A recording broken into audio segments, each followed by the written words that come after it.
Hi guys, it's Debbie. Today I would like to give a full explanation of a thriller film, Shutter Island. This video will contain spoilers about the plot, so I would recommend watching the movie before you continue watching it. Now, in order to understand Shutter Island, we have to see the ending of the film, where we discover that everything we've just seen isn't completely true, and that DiCaprio's character, so Teddy Edward Daniels, is not who he claims to be. So let's look at the film now knowing the truth. The main protagonist is Andrew Ledis, portrayed by Leonardo DiCaprio. He is an ex-United States Marshal, which also in the past fought in World War II and directly witnessed the tragedy of the Holocaust, which deeply traumatized him. One day he came home from work only to unfortunately discover that his wife Dolores had killed all three of their children by drowning them in a nearby lake. She then proceeded to tell Andrew that their corpses could become their personal dolls and that they now had time to themselves.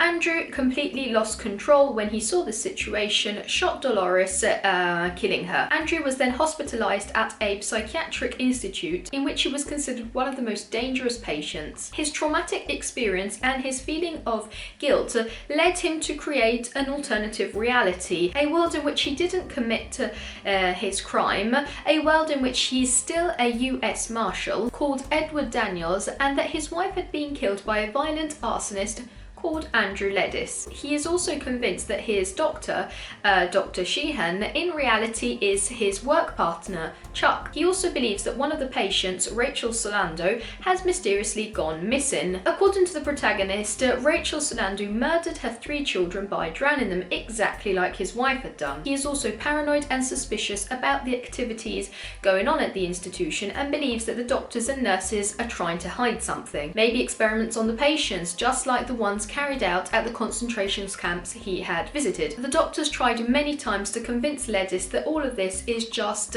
a product of his imagination, that Edward Daniels and Rachel Solando are just anagrams of his own name and his wife's name, but they never manage to totally convince him. So they make one last desperate attempt before Andrew will be forced to undergo a lobotomy. The whole staff at the institution organize a situation in which they will allow Ledis to play out his role as Edward Daniels. They dress both him and Dr. Sheehan as US Marshals, and they allow him to carry out his investigation about the supposedly missing Rachel Solando. So they allow him to interview patients, doctors, nurses.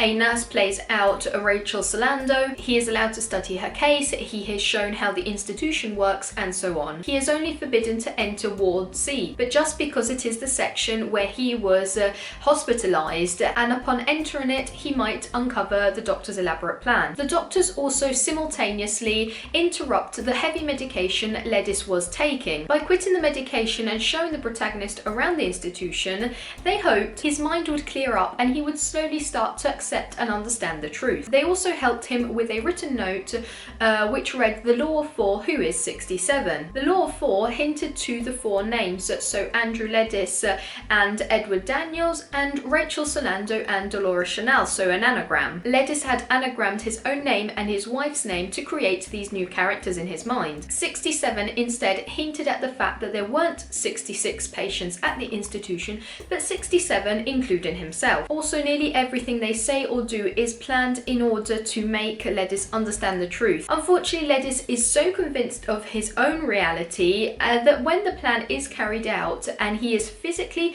shown that Rachel Solando, so the nurse playing Rachel Solando, is safe and sound in her cell, he still has some doubts. He is suspicious. As a matter of fact, he then hallucinates meeting a real Rachel Solando in a cave down by the sea, where she explains that she used to work as a doctor at the institution, but upon discovering illegal activities, she was also closed in the institution, managed to escape, and was now living in this rat-infested cliff. The protagonist also is convinced that Ledis is closed in the institution without realizing he is speaking about himself. He also starts to have flashbacks and hallucinations about his time during the war, entering the concentration camps. He remembers the dead bodies, the snow, the cold, the blood. He also has brief flashes of his wife and his daughter, and he thinks that these visions are due to drugs passed to him through food, drinks, or cigarettes. This situation is obviously very confusing both for Ledis and for us. One easy way to tell whether Ledis is hallucinating hallucinating or whether he is moving towards reality